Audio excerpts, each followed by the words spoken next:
Hi everyone, it's Sarah Barrett and I am showing you how I created this portrait.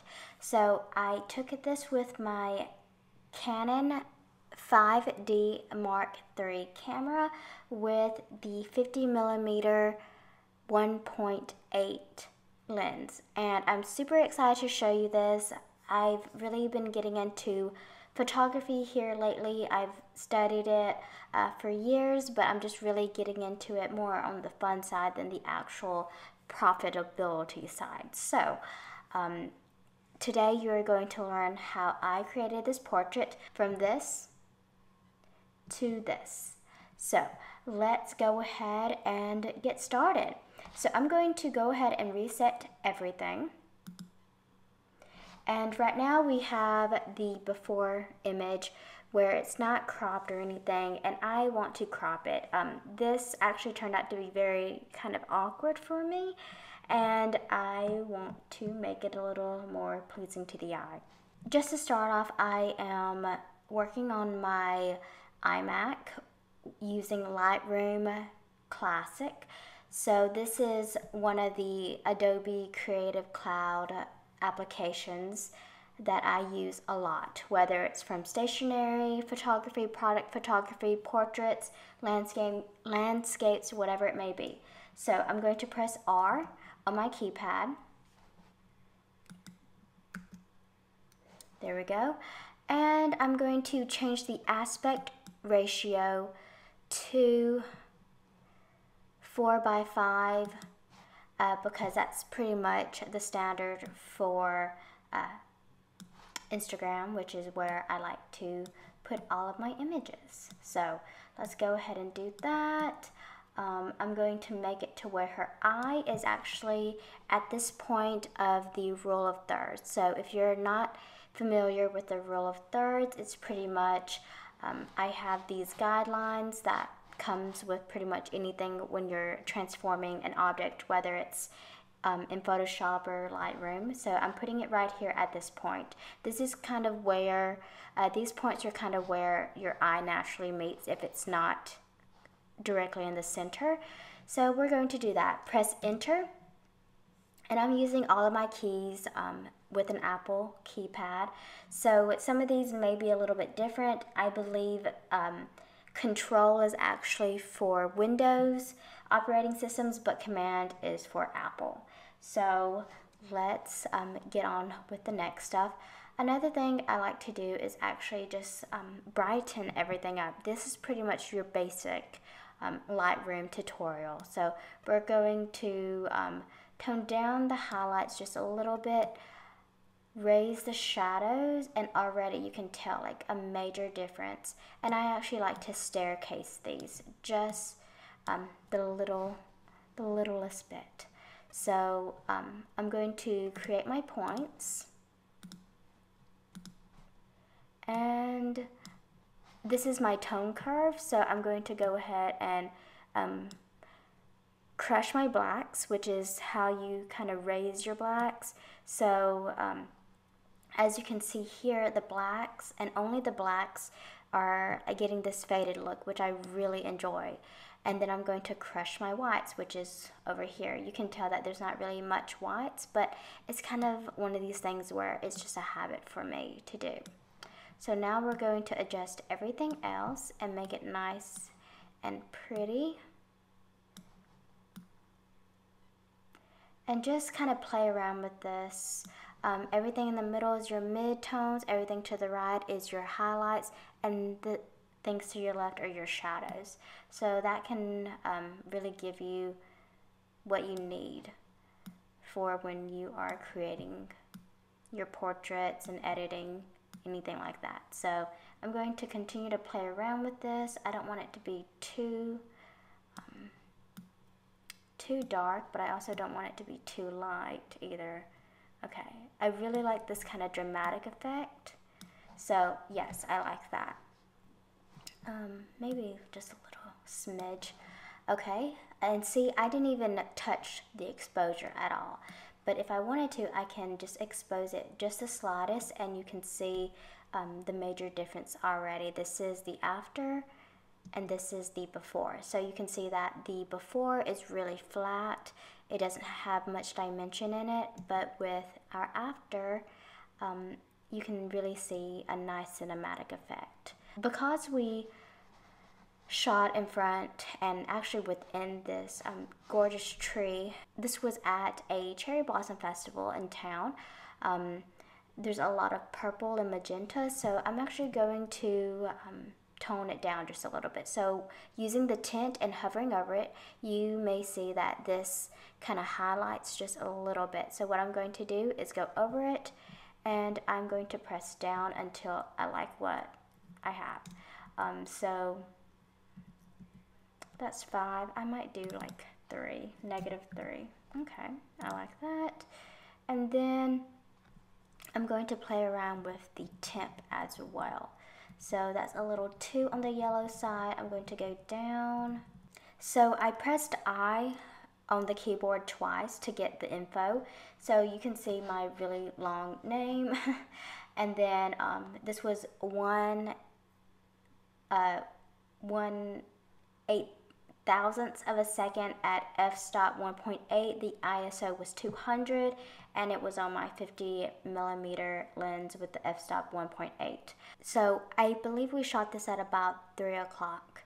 So let's continue, and I see that there's still a little bit more magenta than I like.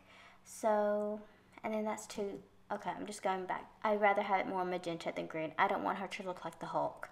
So let's go in, and okay, I like my staircase effect. I like my S-curve. I might tone down the clarity just a little bit to kind of smooth her skin out just a bit. I mean, she has gorgeous skin anyways. By the way, if you're wondering, this is my niece, and I think she's absolutely gorgeous. So you can see there's a lot of red in her face. We were walking a lot, so that kind of actually makes a lot of sense. So I'm going to just, you know, use my saturation in the color thing. You can do the HSL, you can do the color. It really depends on my mood, but I usually like to do the color. I like to do it one step at a time. I like to zone in on what I have instead of seeing all of this in front of me. So I really do like using the color section. I might make this a little bit on the orange side, maybe crank up the saturation back, and a lot of this is going to be a give and take situation. I increased the luminance just a little bit, so the luminance is actually going to brighten everything up, but if you kind of go down with it, then it's going to darken everything. So I'm going to brighten it up just the taddest. Okay, I like that. I don't want to wash her out because she does have a really beautiful tan, and it's all natural. And then, okay, I see that we still have some of that pink right there. And I think we might have to use the magenta just a little bit with that. So I'm going to I like making the greens a little bit more yellow, and then toning down the saturation. So you can see that it's kind of in this left area, it's kind of desaturated, but I can definitely crank it up to more of a neon green if I wanted to, or more of a chartreuse, if I can say that. Okay, I might darken that just a little bit. I kind of like the pop back there.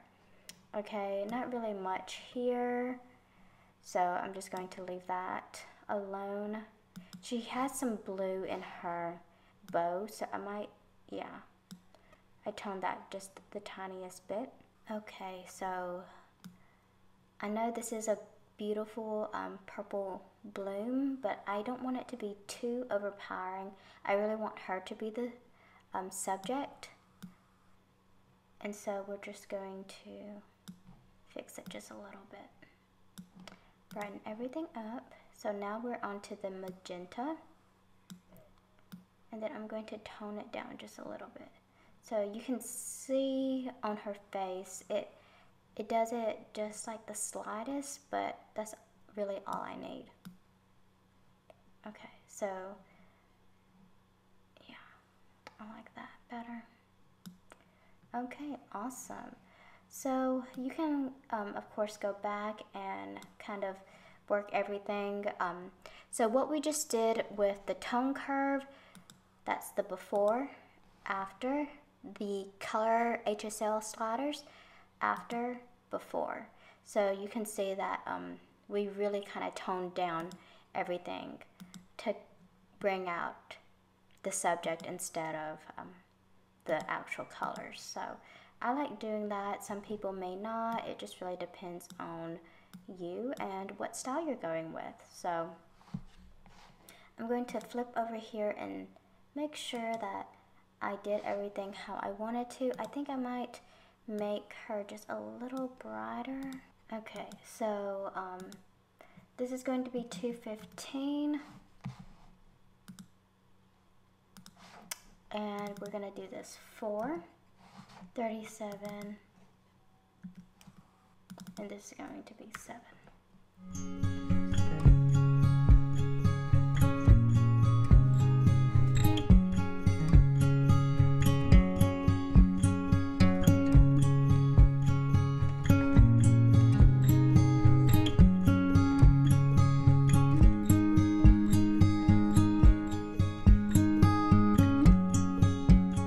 Okay, so I just tweaked my color and HSL again, and then I'm actually going to tone down the saturation just a little bit. The saturation is going to be more for like the skin tones, and then the vibrance is going to be pretty much everything else. So I'm going to do that, expose just a little bit. I really like that nice and bright effect. Okay, so I think I'm good there. Now I'm going to go on to my adjustment tool, do the iris enhance, and then I'm going to just zoom in on that. So how I zoomed in was Command plus, and then I'm just going to fill in where I want her iris to be a little bit brighter. So go on to the next one. Okay. So I'm going to brighten it up just the tiniest bit. Clarity just a little bit. And then saturation. Okay, that's fine. Okay, I'm going to press new because I want a new adjustment brush. And this might be odd, but I actually like to use the teeth whitening tool on the iris, or the white of the eye, just a little bit. Okay, and see, I actually colored outside of the lines, so I'm going to use the erase tool. And on my keyboard, I'm actually pressing the right bracket key and making it to where I can make it bigger or smaller. And in this case, I'm making it bigger. If you want it smaller, you can use the left bracket. Okay, that's a little too bright for my liking, so I'm going to tone it down just a little bit. Okay, let's zoom out, Command minus. Yes, I like that a lot. And then I'm going to go down here, enable profile corrections. Usually that's the first thing I do, but this time I don't know why I didn't. And then I'm going to give it a little bit more of that vignetting around. I don't really like this, but I do kind of like this a little bit more. Okay, so I like that, maybe just a little bit more. And then next I'm going to,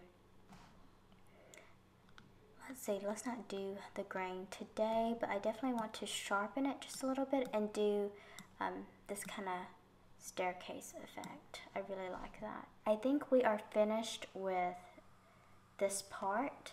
This is the after and this is the before.